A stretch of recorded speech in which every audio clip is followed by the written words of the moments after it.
blending with spheres. Okay, so let's get into our next exercise, which is to practice blending by painting spheres. So this is just an elevated version of what we were just doing, using all the different blending methods. So again, I have this in my photo library, and I'm just going to import that quickly to Procreate. Sending to Procreate.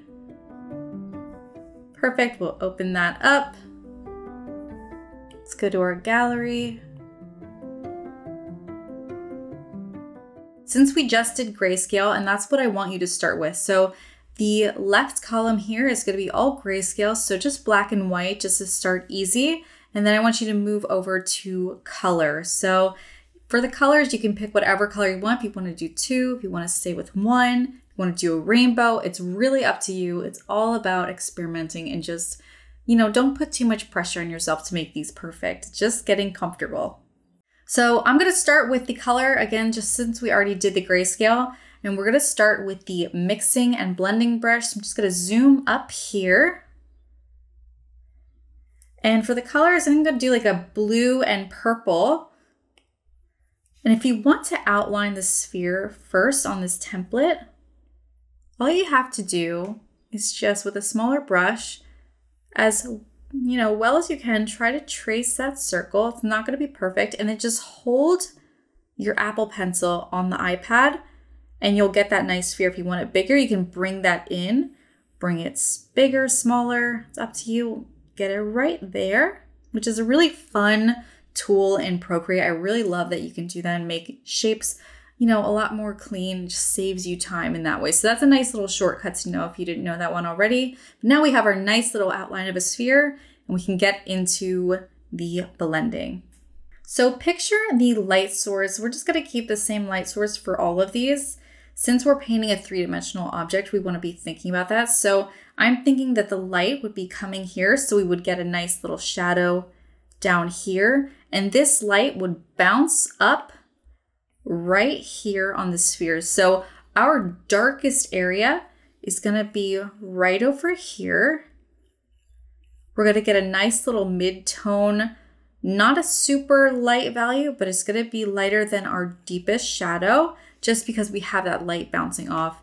And then our highlight is going to be right around here. And then we just get a nice little gradient going on here. So that's what I want you to think about as you're moving forward with this. So let me get rid of that so we can start fresh. And I'll just leave this just so you can see what I'm talking about. So we'll go back.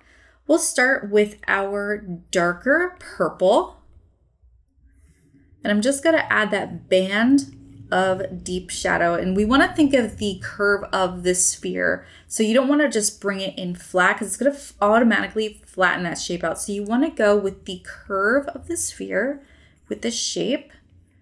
And use the brush strokes to really fill in that area. And what I love using texture brushes is it's already starting to do some of that blending for me. Since there's a lot of porous areas in that brush, I don't have to do as much work, which I really look for in the brushes that I use. So now we have that nice little band of deep value. And I'm going to lighten that up and bring in a mid-tone purple. And just start again, just like we were doing that gradient before, we're doing the same thing, we're just doing it on a shape this time. And I like to bring this up further than this color so I can start layering the lighter value on top. And it's gonna, again, kind of blend together since I'm using a textured brush. I'm gonna switch over to the blue since I wanna do this kind of like a dual tone. So I'm going to select like a lighter blue and just put that over this whole area. Now the thing about using color, sometimes our eye tricks us with the value structure. So if I blur my eyes, this is slightly lighter, but I want to really lighten up this area here. So I'm going to go in with a really bright highlight. And then we'll go to the lightest. I'm not going to pick pure white. I'm going to have a little tint of blue in there. And already you can see a blend happening just with the values that I'm using. And I'm gonna bring in the value that's in between this deep shadow and this mid-tone purple. And I'm gonna put that in where that light is bouncing up.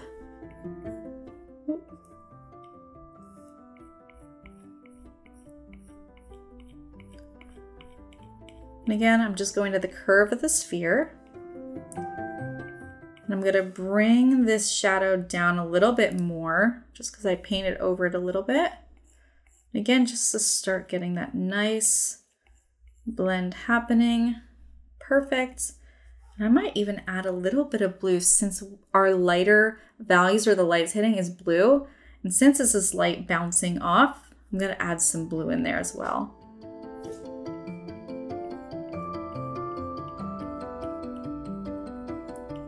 So now that we have our colors down, I'm gonna go in with the mixing brush. I'm gonna double tap that. Cool, I'm gonna stay with this same angle brush. So you don't wanna go in really heavy-handed with the mixer tool in like a flat way, because you really wanna think of the curve of the shape that you're painting, because you can already see, one, it's already getting kind of muddy and it looks a mess. It's not what I'm going for. I would be frustrated with this, and I'm not going to the curve of the sphere. So I'm gonna get rid of that and just lightly putting in those mixer brush strokes just to smooth this out.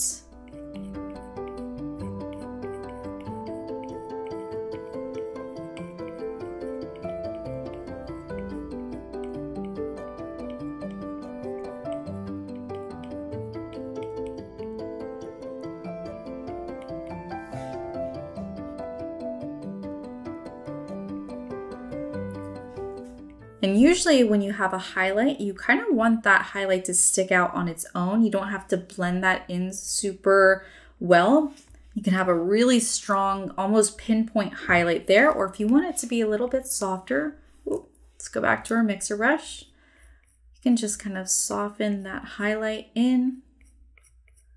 And if it feels like it's almost too blended, you can just go back in, add that highlight back in there. Perfect.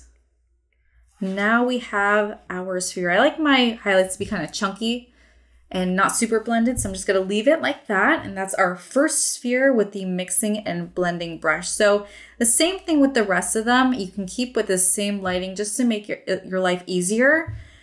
And again, don't stress about this exercise if they're not perfect looking. That's to be expected. It's a learning process. Some of these methods just might not click with you at all, and that's totally fine. It's good to find out what doesn't work for you because it just gets you closer to what does. Assignment. Complete all of the spheres on the practice sheet.